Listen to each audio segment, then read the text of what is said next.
Hello, welcome back to the Creation of Her podcast. Today I want to come at you guys with a bit of a shorter episode, just like a mini one. And it's something that I had a revelation about, and it's something so simple and so cliche, but I feel like many people don't really fully get the grasp of this concept, or more so know about it and say it, but don't actually implement it.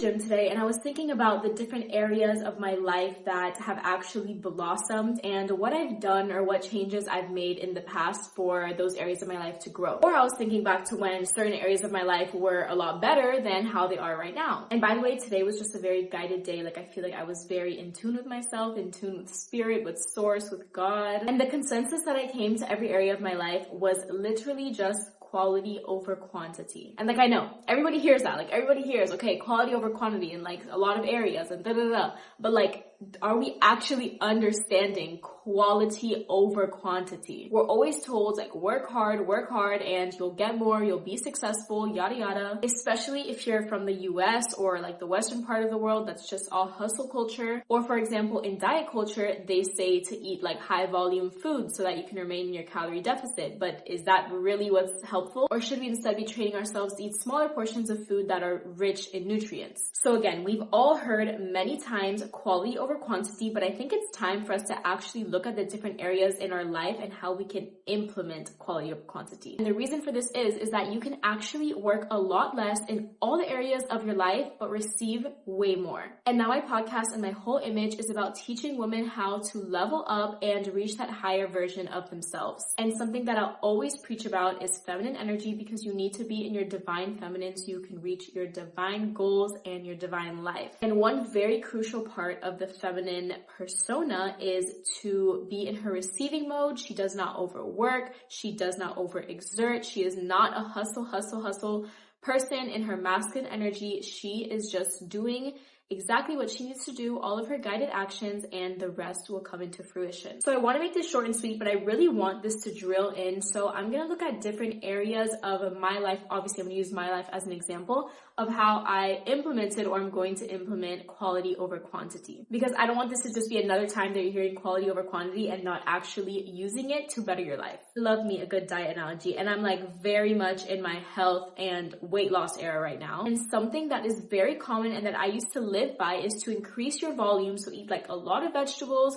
eat like konjac noodles or things that barely have any calories but are high volume, and just, curb your cravings and curb your appetite with that and fill your stomach up so that you can remain in your calorie deficit. And a lot of times, like the things that are very low calorie or diet friendly are not that nutrient dense. And in the end, I found that this just hurt me, because even though maybe it helped me like fill up my stomach and stay in my deficit, at the end of the day, it didn't work long term, telling you firsthand, and it just made my stomach bigger so that when the occasion came that like I didn't have my diet food around and I was just eating a normal meal, I was filling my stomach up to the same capacity that I was filling up those high volume, low calorie foods, if that makes sense. So in the end, like in real life, I just ended up filling myself up with a bunch of calories. And even though the food was in large quantity, I wasn't really receiving that many nutrients because I was scared of protein, because protein was like a calorically dense food, which in turn just wasn't helping my body in the long run because I wasn't receiving as many nutrients, and that messes up your hormones, your metabolism, and blah, blah, blah. I changed my diet to eat smaller portions of nutrient-dense foods like high-quality proteins. Not only do I feel a lot better, not only is my mental health a lot better because I'm getting the nutrients that I need, and not only is my weight going down,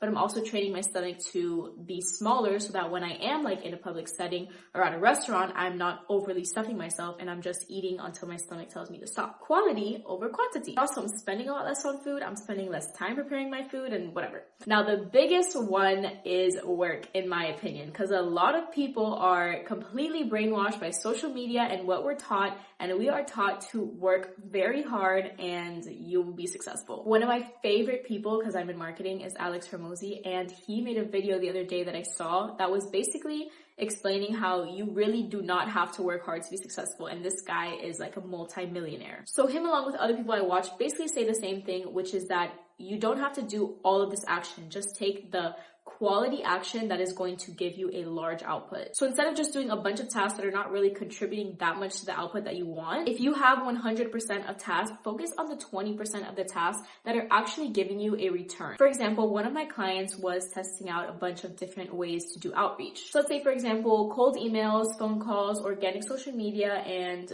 like Facebook ads. And at the end of the day, they had to come to the decision to take out 3 of the marketing tactics they were using and focus on cold emails because that's what was really working for them. And the other stuff was hard to let go because you want to stay consistent and you want to see results there, but what was really working for them was the cold emails. So now they have a bunch more of their time that they can allocate to what actually works, and I'm sure that they'll receive way more sales and way more success with a lot less effort because they're focusing on what actually works. When I was making the most money, I was only focusing on 2 main parts of my business and I was just contributing to them every single day. When I started to go out of whack and I added like 20 or 30 different tasks to my to-do list every day because the internet or someone or something told me that this task and this task and this task will make you money and will make you successful and will help you grow, my income went down and my burnout went up. But when I just focused on the things that mattered, all the money came flooding in because I completely grew in those 2 areas. Not only that, but those 2 areas that I was focusing on, I had ample time and energy to make quality content or make something quality out of it. Us humans only have a set amount of time, a set amount of energy, and a set amount of focus. If we can think of all the things that we do in one day or all the habits we're doing or all the tasks for work that we're doing,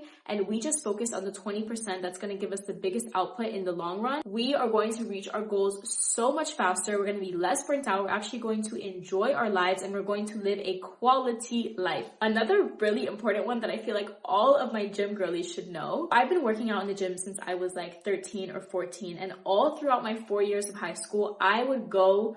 By the way, I was very flat in my behind in high school, like very, very flat. And it was one of my biggest insecurities. And for 4 years, religiously, I would go to the gym for glutes day, like 3 times a week. And on each glute day, I would do, I don't know how many different exercises, and all of them, like, I don't know, 3 sets of 10. And my behind stayed flat for all of my high school days. It wasn't until I got to university that I discovered that less really is more. And I would just do maybe like 4 exercises on my glutes day. And I would do low rep, but high weight. And my glutes grew in literally no time. And to this day, they are way, way, way bigger than what they were. And my glutes day is no longer stressful. It's no longer tiring. It's no longer dreadsome. I actually enjoy it. And I think it's super fun. And it's totally not out of my way because it's the quality of what you're doing versus the quantity. The same goes with friendships. If you have a few very high quality friends versus like 20 friends that you can go out and party with every weekend, your life will be so much more fulfilling. I can say that firsthand because last year I just had a bunch of